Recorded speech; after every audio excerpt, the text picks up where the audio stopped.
Oh bonjour Internet, comment va? Ceci est un message subliminal pour que tu t'abonnes, tu likes, tu partages, tu commentes et aussi que tu donnes des sous à mon Tipeee, Patreon et Subscripstar. J'ai besoin d'argent. Et je rappelle aussi que je suis écrivain, donc va voir mes vidéos sur mes bouquins et va aussi acheter mes bouquins sur Amazon. En anglais, il existe un terme qui s'appelle escapism. En français, on le traduit par évasion. C'est pas 100% exact comme traduction, je trouve, mais on va faire avec, donc c'est le titre de la vidéo. Ce qu'il manque par contre comme notion dans le mot évasion, c'est que le terme escapism, c'est plus genre un état d'esprit, un concept, une idée presque philosophique.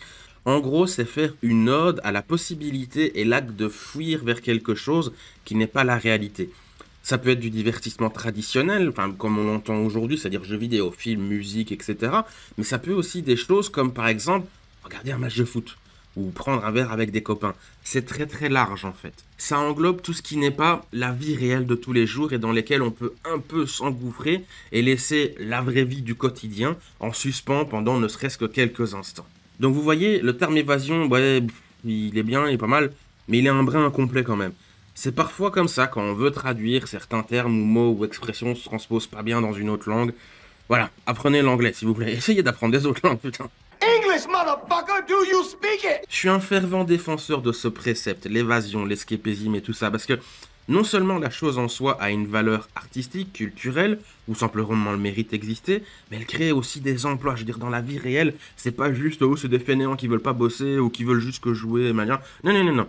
C'est plein de trucs, et en plus de cela, c'est juste un des piliers de la vie humaine en société. Vraiment, dès les débuts de la civilisation humaine, donc je parle vraiment les premières civilisations, genre oui, Mésopotamie, Égypte, Rome, comme vous entendrez, les activités dites de divertissement, du loisir, l'oisiveté, etc., c'était très apprécié et très présent, c'est toujours le cas, c'est une réalité humaine. L'expression du pain et des jeux, donc qui vient de la Rome antique, et en romain, ça se dit, en latin, pardon, ça se dit panem et circensens, c'est un merveilleux exemple de la chose. Il n'y a pas besoin de grand-chose d'autre pour contenter une population. Et ça parle à un truc profond en soi. Je ne vous ferai pas l'affront de vous faire un cours d'histoire et ou de philosophie. Je serai un très mauvais professeur, en plus je m'en rends compte. Mais voilà, n'oubliez pas que cette phrase, elle est très juste, mais elle a aussi d'autres implications et le contexte, etc. Tout ça, ça va beaucoup plus loin que ça.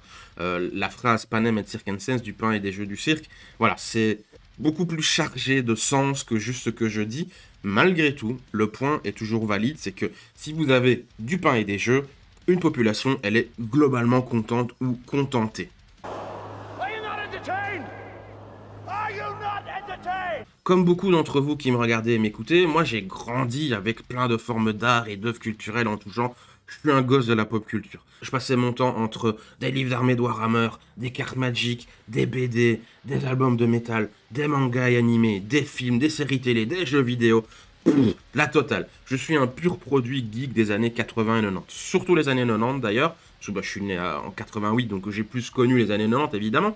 Mais aussi, j'adore l'esprit des années 90. C'était quelque chose de vraiment particulier. Je préfère les années 90 aux années 80 d'ailleurs.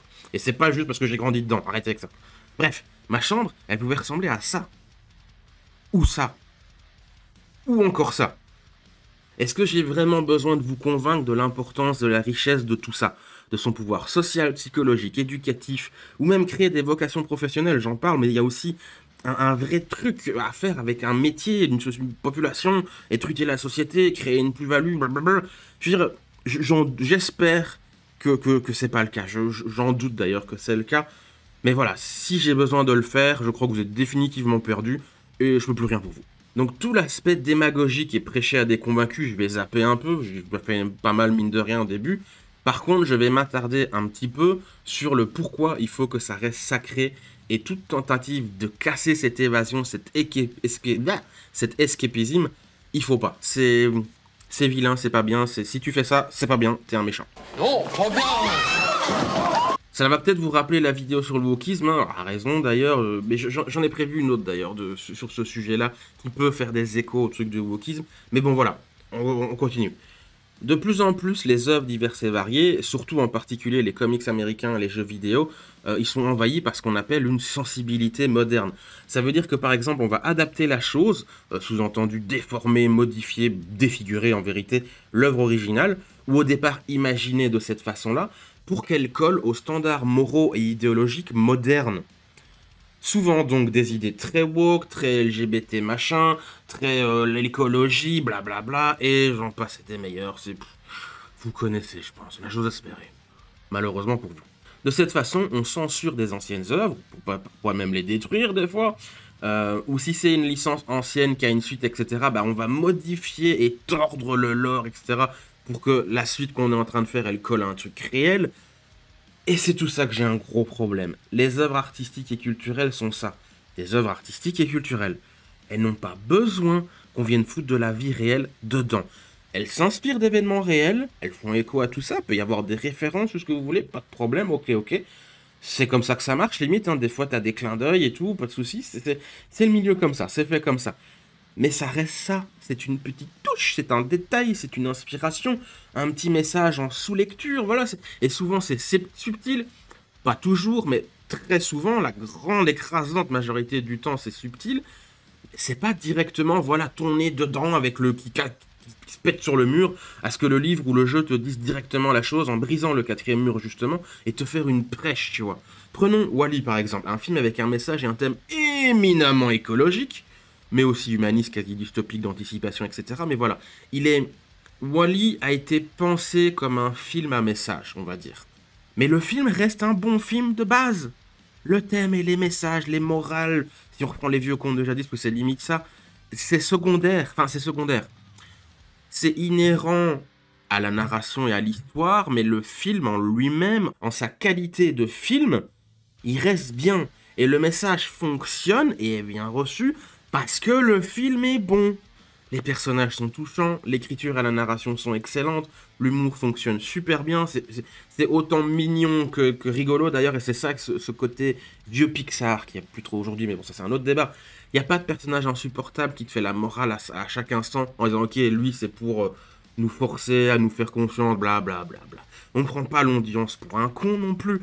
La qualité d'animation est encore tip top, même 15 ans après. Bon, ça reste de la 3D, donc je suis pas Uber fan et ça a tendance à un peu mal vieillir avec le temps. Moi, je préfère la 2D, mais ça reste très cool, très chouette et totalement regardable.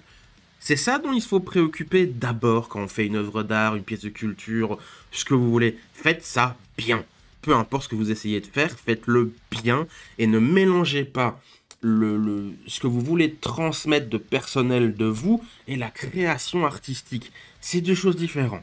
Sinon, allez directement en politique et devenez militant ou que sais-je. Enfin, c'est sérieux, vous foutez la paix au film, quoi. Perso, j'en peux plus de ça, et dès que je vois que ça commence à briser ce contrat d'évasion et d'escapisme, je dirais que je me barre. Ça me saoule. J'ai pas de temps à perdre avec ces conneries. Moi, je veux jouer un jeu, je veux regarder un film, je veux pas participer à un meeting militant. C'est pas la même chose. L'évasion, c'est sacré. Ça se perd un petit peu, de plus en plus même. De l'autre côté, il y a des gens qui disent clairement qu'ils en ont marre, et ça fait plaisir à entendre, et c'est bien, mais on n'y est pas encore. Il y a encore beaucoup de trucs comme ça.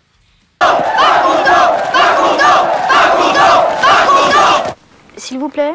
Oui? Pas content! Si quelqu'un prend le temps d'acheter mes bouquins, par exemple, parler personnellement, je me dois, par intégrité et principe moral, et par simple bon sens, de lui offrir du divertissement et donc une histoire bien foutue avant n'importe quel message de n'importe quelle sorte, ou mes convictions personnelles, ou que sais-je. C'est d'abord ça, une bonne histoire et un bon produit, un bon moment à passer. Le reste, c'est après. Foutez la paix à nos moments d'évasion. Si justement on s'adonne à ces activités de loisirs et de divertissement, c'est pour s'éloigner un peu du monde réel. Et parfois de vous, justement, qui voulez foutre la merde. Moi, je t'emmerde, t'es content! Bon ben voilà, la vidéo elle est finie. N'hésite pas à nous rejoindre sur le Discord pour nous dire si t'as aimé ou pas aimé, nous engueuler ou nous faire des gros câlins. Le lien est dans la description. Au revoir Internet, gros bisous.